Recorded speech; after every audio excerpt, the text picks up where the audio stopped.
Good morning and welcome to Essential Ingredients. With me today is Becky Selengut, and she is an author and a chef. Welcome, Becky. Hello, Justine. Thanks for having me on. Thanks so much for your patience in this journey of getting us on here today. Welcome. Becky, if you would, I know you're both an author and a chef. Let's start with your book. So, for those not familiar with your book, what is it called? And can you give us sort of your 30-second pitch on it? Sure. My latest book is called Misunderstood Vegetables, and it's kind of a tongue-in-cheek attempt to get home cooks to look more closely at the vegetables that they walk by in the store, the ones that have been used in cultures for hundreds and hundreds of years that a lot of Americans just are like, oh, ugly, don't understand it. So getting them to accept those vegetables, learn about their secret mysteries. Awesome. And so, what prompted you to write a book about that? So I love writing about things that are like things that I feel like haven't been written about, or things that I feel like need to be made more approachable to your average person, your home cook. And so I've sort of built a career around taking the unapproachable and kind of debunking myths around it, breaking it down, um, packaging kind of sustainability in food and food systems in a way that it can be funny and fun and not intimidating and overwhelming for your average person who's just trying to get dinner on the table. So I did that with sustainable seafood, which is a huge confusing topic in a book, and with mushrooms, which people tend to, either hate or obsess over, and a bunch of other topics. So I really just love to take these kind of edgy, obscure kind of things that people get overwhelmed with, and make it a little bit easier, more fun. I think it's so important, right? Because a lot of people are not familiar with some of these ideas, how to incorporate them into their diet, how to take them and be inspired for them, whether they're innovating to build a new business or to put food on the table. And I think it's super interesting and inspiring to be able to have access to that kind of information. I Yeah. get inspired when I go out to dinner, not here where I live, but when I go out for a meal many places, when it's a special experience, because it inspires me to want to go home and figure out how I can either replicate it or do it. And so when you're talking about something in the sustainability space, and people are really focused on that these days and the impact it has on our environment, what a great way to be able to break something down and feel like you can be successful in it at the same time.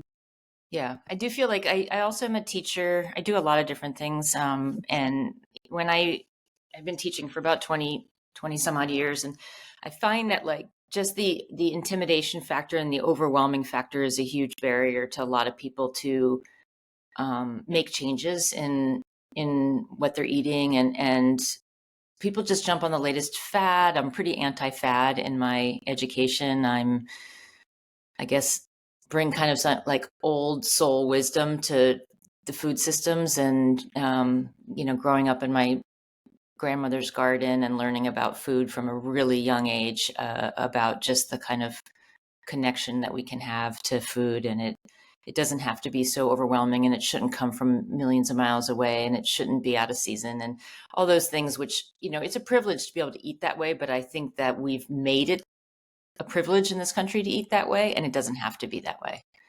Huh? Yeah, and I hear you. And I think that a lot of that, there's two parts, two things that I wanted to just touch on. One is that we're really going back to our roots and how we did things many years ago before we came up with all these ways to extend the life of a vegetable or pick it early so that people can get it and travel and send it, right? We're going back to what we can grow in our kitchen, how to use it, and why it makes sense, and the impact that has both on our health and wellness, but also on the environment. Exactly. So that was the first thing I just wanted to touch on because I think that that's really meaningful, and that's a great conversation for us to talk about too. But second, you said you were a teacher, so I just wanted to find out, what do you teach?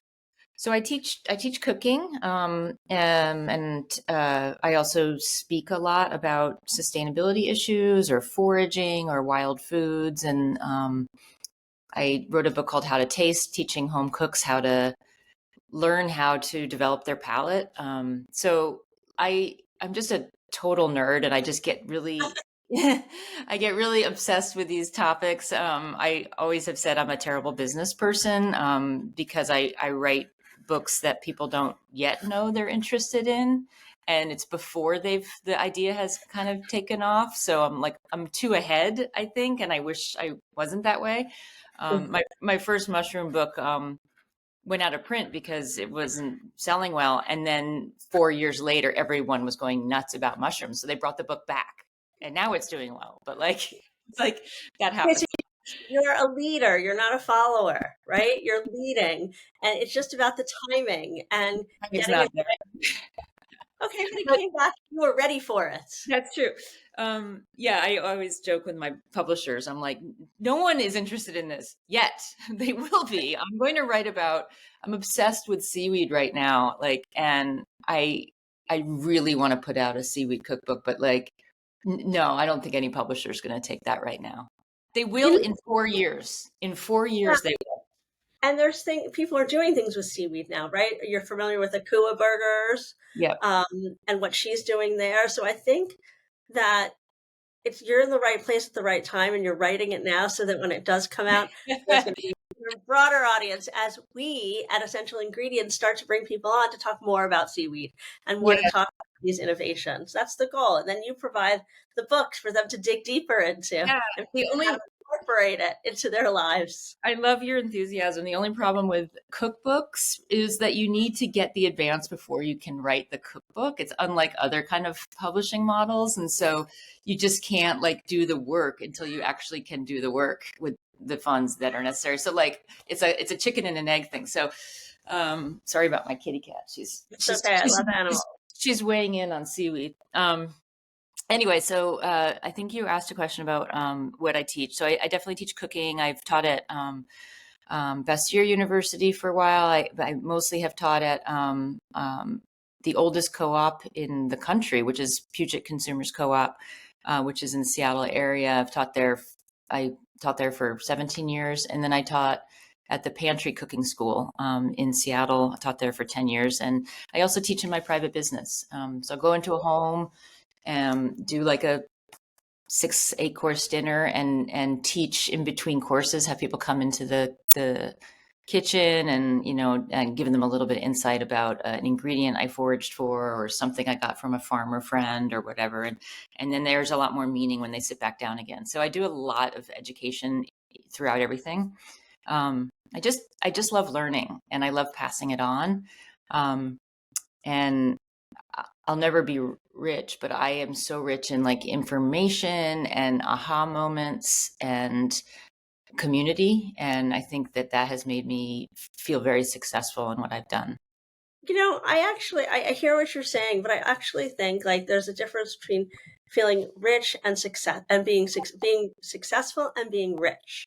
And you're successful, right? You're successful because you get to do what you want. You get to honor your vision, your goals, teach people. You get to create change and empower people to change.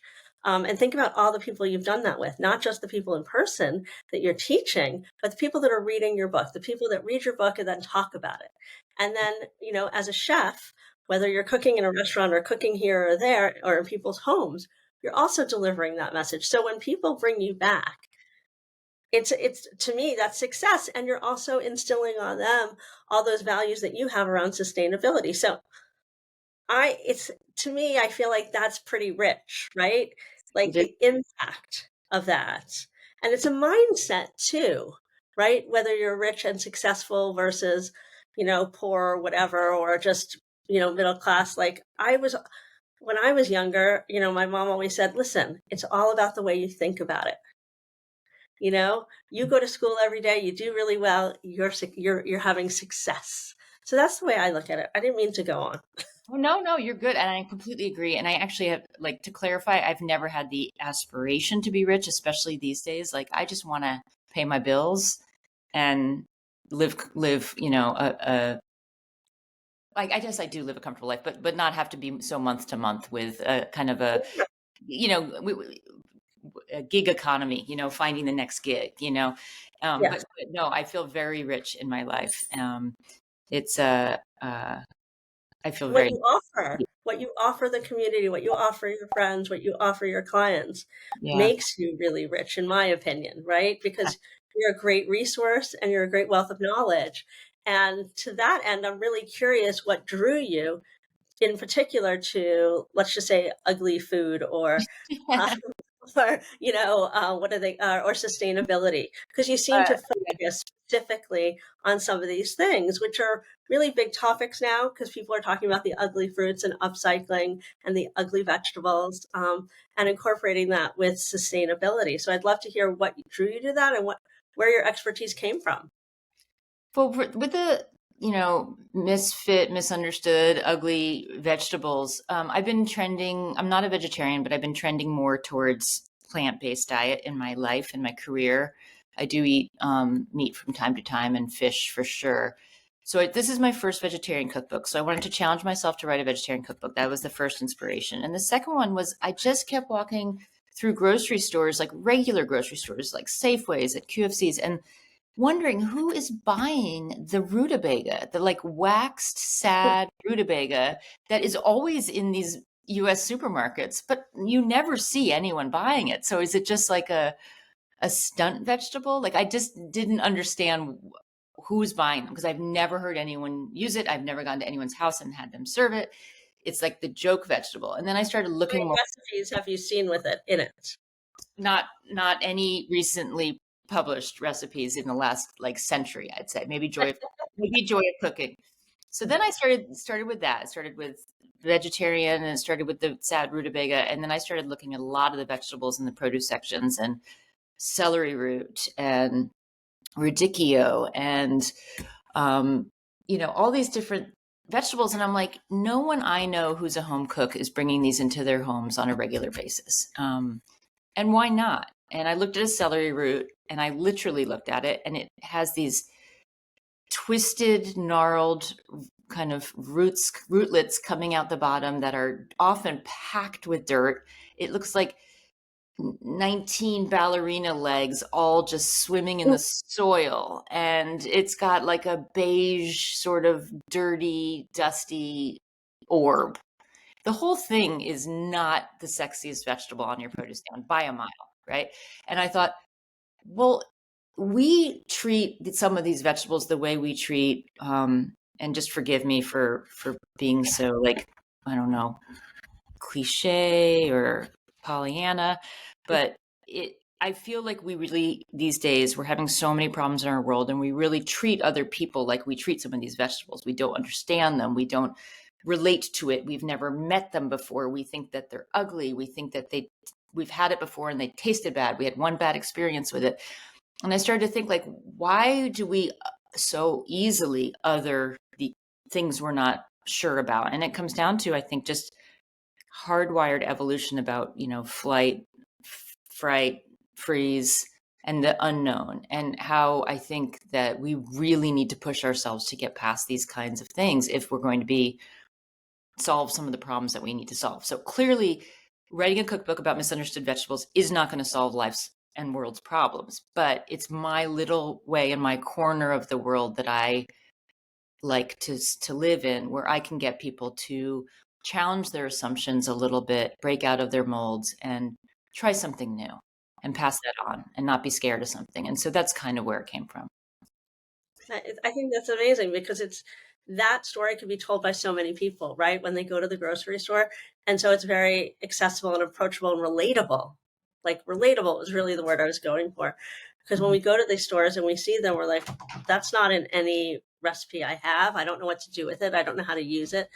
And so it doesn't enter the refrigerator and then it doesn't become one of the elements that you're looking to put into a recipe. Yeah, And to that end, I also think it's by having some of those vegetables and understanding what you do with them, you expand what you can eat locally. absolutely. That's the most important thing that we can say on this show right now is that's exactly the other most important thing I wanted people to take away from this or have it be a result of this Hmm. is you don't need to fly a tomato in the middle of winter to Seattle. when you have a parsnip that is so sweet and so wonderful, and escarole and frisee and all these different things that people don't know anything about that can be grown locally. And people are like, oh, I eat chard sometimes. Like, I know what Swiss chard is, but maybe like your average person is eating Swiss chard maybe 3 times a year. Right. Maybe. It's just not something that is in their regular rotation. And Swiss chard is so delicious, so many different kinds of ways if you knew exactly how to use it. Yeah, sure, everyone talks about kale, but like there's so many other greens that can be grown in the winter, and in temperate climates, and I think you live in California, so you get everything all the time. But like, you know, uh, yeah, anyway, so some of these things can force you to eat locally or make it easier to eat locally, can help your health. I mean, they're full of vitamins that we're not accessing by eating corporate, hybridized, like, food with, that has been changed so much to make it sweeter, less bitter. The bitter components of a lot of these things actually contain more nutrition.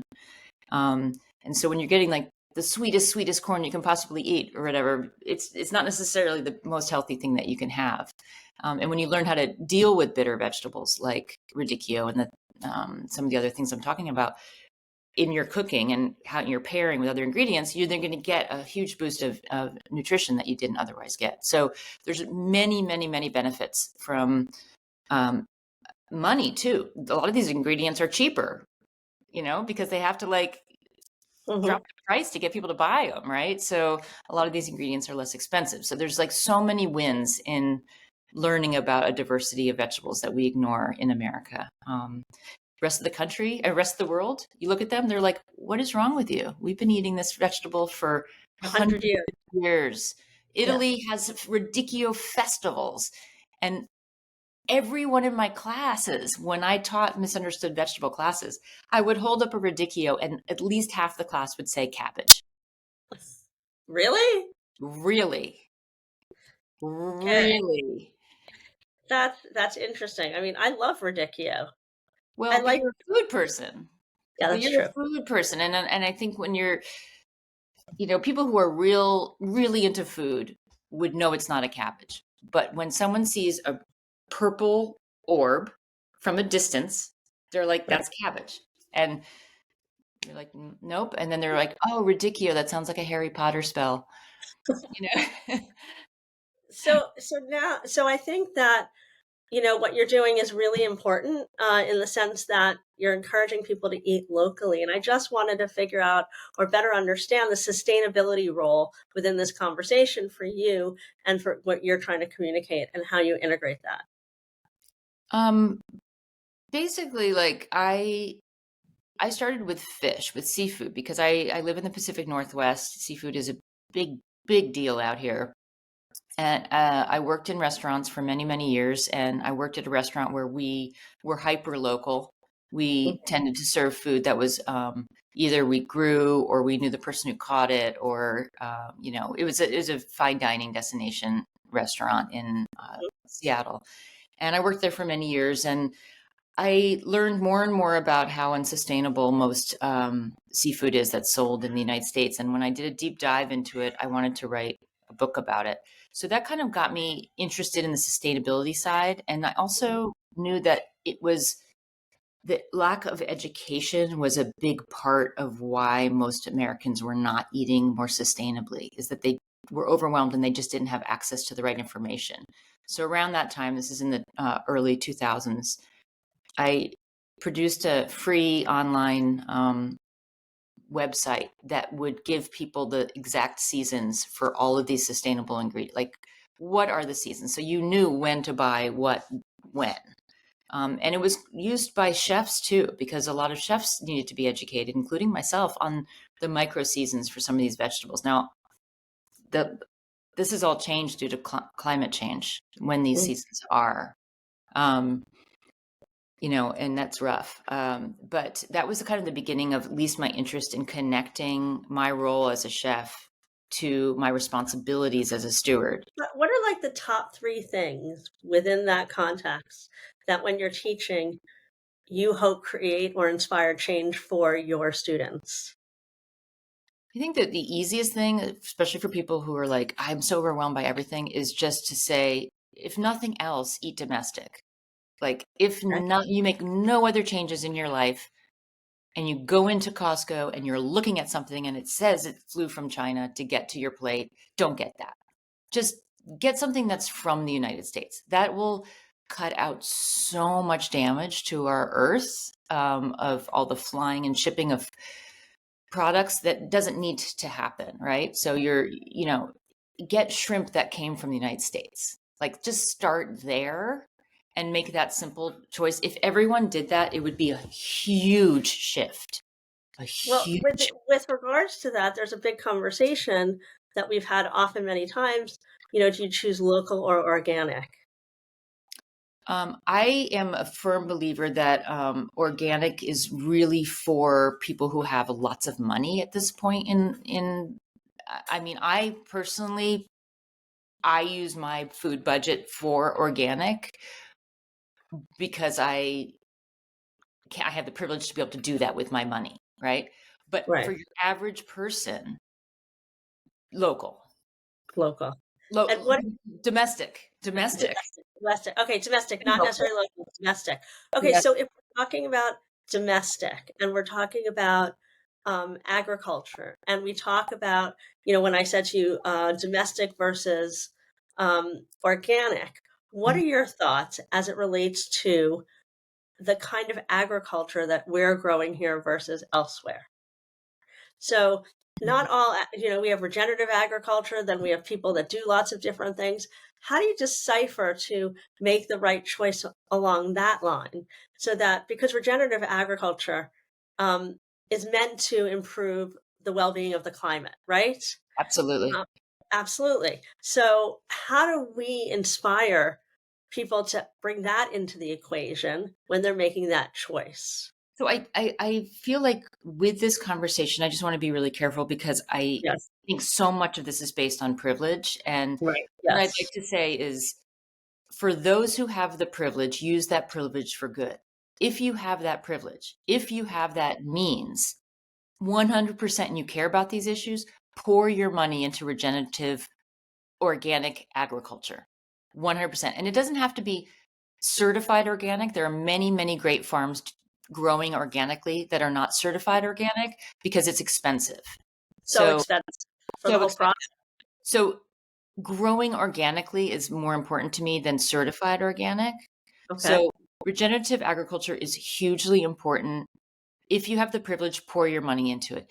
If you are someone who's listening to this who is struggling to pay bills, just eat more vegetables. Try to get access to more vegetables. And if possible, try to get vegetables that were grown domestically.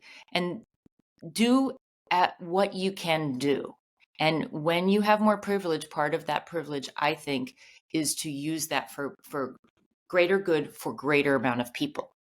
And if we Right. don't start thinking this way, I'm so sorry, you'll have to censor that out. But we already are. We're going to have to do a lot of work very quickly to un-F ourselves, right? And so I just feel like, I know I'm like, I don't want to be preachy about this. I just really feel like for so long, the whole eat local, eat organic is another way of shaming people who can't afford to make those kinds of decisions. Yep. You know what I mean? And No, I totally felt that way when I moved to California from New yeah, York yeah, because it wasn't as much of a conversation. We didn't have as many choices there in the middle of New York City. While you have the Union Square farmers market, etc., it wasn't as much of a conversation 10 years ago. And then because where I live in Northern California was very forward thinking and really advanced in what they've created, organic grocery stores and all these different things that I kind of felt a little shame when I'd go to the store and I might not choose the right thing. And I thought people were looking at me and like going, ooh, So, but I've also become more educated that you can make a choice around which things you want to get that are organic and that it makes a difference in. yep. Um, and I think for, with the context of this show, we want to give people at all and talk to everybody so that they can break this down and make the right decision for them, which is what you've done exactly, right? You've made it accessible for people on every level. If they can't afford certain things, they could still make a difference by buying domestically. They could still buy those additional vegetables that maybe they don't know what to do with. But hopefully, Becky, you'll share a couple recipes with us we can put in the newsletter to help those and inspire those people to maybe go out and buy some of those vegetables that they never heard of or didn't know what to do with. And equally, then we've expanded that conversation to talk about regenerative agriculture and the role it plays, because one thing that you said to me that really stood out is that, you got to take care of yourself. You may not have enough resources to be able to buy organic or, do regenerative agriculture. But if you can, this is how we can do it. So there's options at every level that you've laid out, which I just think is so beautiful because we're not leaving anyone out. Exactly. And also not shaming people who already have such burdens placed upon them. And I feel like, it's about taking care of yourself 100%. And it's also about like I said before, using your privilege to help the greater good is a responsibility of having that privilege. And you can choose to lord all of that extra resources for yourself. And that's what our problem, why we're in the problems we are in right now. Or you can try to equalize the playing field by putting back into the system some of the privilege you've been given so that you can have a comfortable life, a life that everyone deserves, like with healthcare and shelter and basic food, right? And then not hoard all the riches on top of that. And I think that I feel very strongly about that. And I think that comes down to just the community I like to see around a table, which is not broken down by caste, but brings everyone together. Do you know? From I all think it different levels the playing field too, right? It sort 100. of gives everybody access to the information. And if today you're in one place, but 6 months from now you're in a different place, you can still make different choices that are good for you, good for your well-being, and good for the planet, 100%. Yeah. And depending on. also, last thing I think I want to say about this is there's too much pressure on the individual in these conversations that the individual decision is the difference maker, and it's actually another layer that we put on individuals that, I threw that plastic bag away, I'm the reason why everything's horrible. And really it's governments and huge corporations that are making a lot of these decisions. The military industrial complex, so many things are causing these problems. And I like to also take away some of that overwhelm on the individual. I think that's super important because we're hardest on ourselves anyway, right? We don't need to be any harder on us. We And we don't. all try to make different choices or the right choices that we feel. Um, and it's the little things, right? We're not individually, we're not going to change the world. But if everybody does a little bit, whatever that little bit is, that's better than not being mindful and not doing anything. Right. And you're not going to solve the problem yourself, and you're not going to solve it overnight. No. But But if you're you doing care what about you're comfortable with. Yeah, Is. you care about these issues. I'm not saying don't do some of these individual things, but to kind of shame each other about how we're living our individual lives is sort of missing Awful. the point. It's sort of missing the point, and it's awful, and it doesn't help. So don't eat each other in the desire to go forward in this. Put pressure on the power holders. Yeah. I Vote. agree. Vote for people who care about changing these issues, and stop attacking your neighbor for the plastic bag that was in their, whatever. Right. Or they That, chose to drink water out of plastic instead of glass. Like, I no, think. you can shame them. Just kidding. No, but I think even within our own households, right? Yeah. We all have different things that we focus on that are important to us. I think you got to stay true to yourself, not try to do it all, and whatever, and make that impact with whatever choice you're making. Make it an impactful one, but Here's, you don't have to do all of them, you right? don't. Like, I mean, that's just overwhelming. And I feel like a failure when I try to do everything. So I try to be really happy with the small things that I do. Here's an example. I also work as a boat chef. I like below deck, style. Like I go out for the summer for 3 months. It's a corporate yacht that I work on. And in the winters, I work for the same corporation doing their retreats at a farm. And This company, who shall not be named, carts bottled water, cases of bottled water to these events that they own the property. So instead of shaming an individual person for drinking bottled water, I just talked to people to see about getting just a, a water dispenser Mm-hmm. there. So that happened. We were able to get a water dispenser there. And then people wouldn't use the water dispenser because they were so used to going and grabbing, A you bottle. know, the bottle. And so then behind the scenes, I just worked on not providing the bottled water, because then there's no choice anymore. And if people were thirsty, they could get it from the tap or they can get it from and then that they said, sure, we'll try it. And then now no bottled waters, and no one was shamed. That's Right. amazing. Right. Right. Because you were behind the scenes facilitating it, creating change by only giving them one option.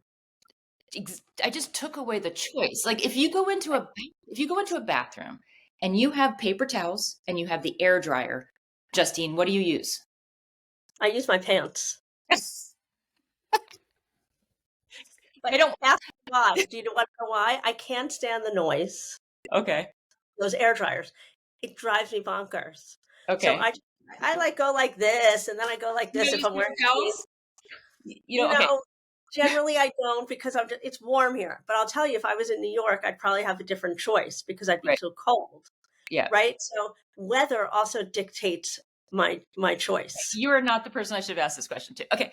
You, And you, listen, maybe somebody will be inspired to use neither, and then they're not, and then they just air dry them and put them on their pants. I guess what my point was is that if you go into a bathroom and most people, if given the choice between an air dryer or paper towels, are going to use the paper towels. That just is the way it goes. And if you take away the paper towels, then they're going to use the air dryer, or they're going to use their pants, or maybe they won't wash their hands. But they're not. We need to take away, honestly, we need to take away so many choices that we're given because people hate change. If you don't have plastic in your kitchen, if you don't have plastic film and you don't have Ziplocs, you will figure it out. Everyone does. We are smart people. We figure it out.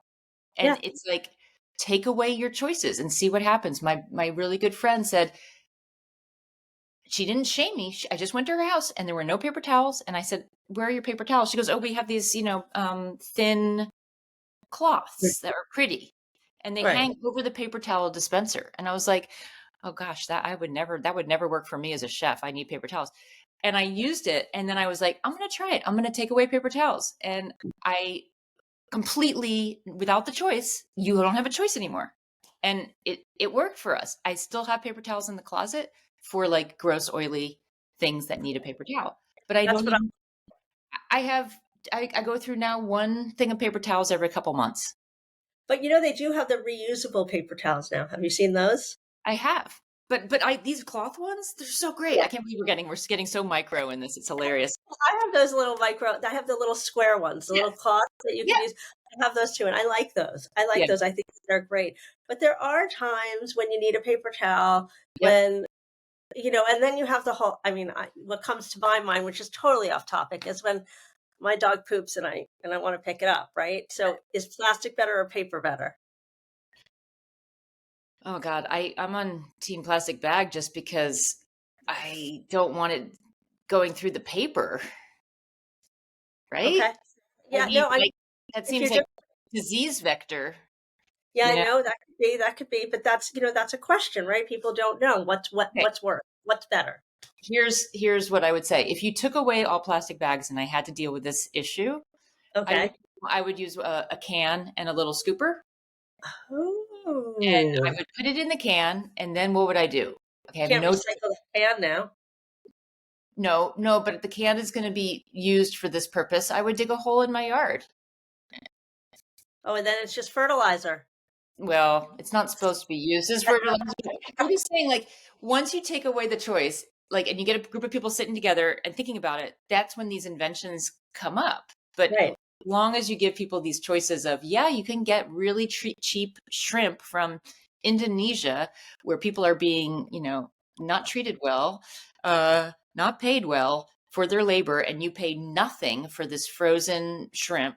right? Or we Right. take away the choice and you then don't eat shrimp as often, but you eat wild shrimp that are much better for you and for the environment. People just do. We adapt, but we won't make changes easily if we have to do it ourselves. So My it's not biggest the individuals. takeaway. That's what I'm saying. Not the Say individuals. nothing. No, and I agree, but I think my biggest takeaway is from this conversation, I mean, in the last part, is really just about choice and to just try to take something away that we don't want to use and see how innovative we can be around it. Because what is it? Necessity is the mother of invention, as cliche as it sounds, but it's So true. it's so It's true. so. So I just wanted to ask you one question. I know we touched on it before, but what is the most important thing or one thing that someone could do to take control of the food that they're eating and making sure that it's both better for them and better for the planet should they be able to? Vote for the people in power that you want to see make changes for climate change. It is the most important thing right now. Awesome. Becky, thank you so much for You're joining me today, for having this great conversation.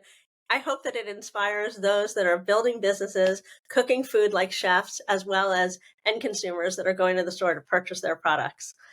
So thanks so much again. Yes, thank you so much, Justine. And for those that are interested in learning more about you, where might they find your books and learn more about you? So they can go to my website, which is beckyselengut.com, or they can find all the books at your local bookstores and online at Bookshop or the company that starts with A and ends with World Domination. Um, yes. Okay, thank you, Becky.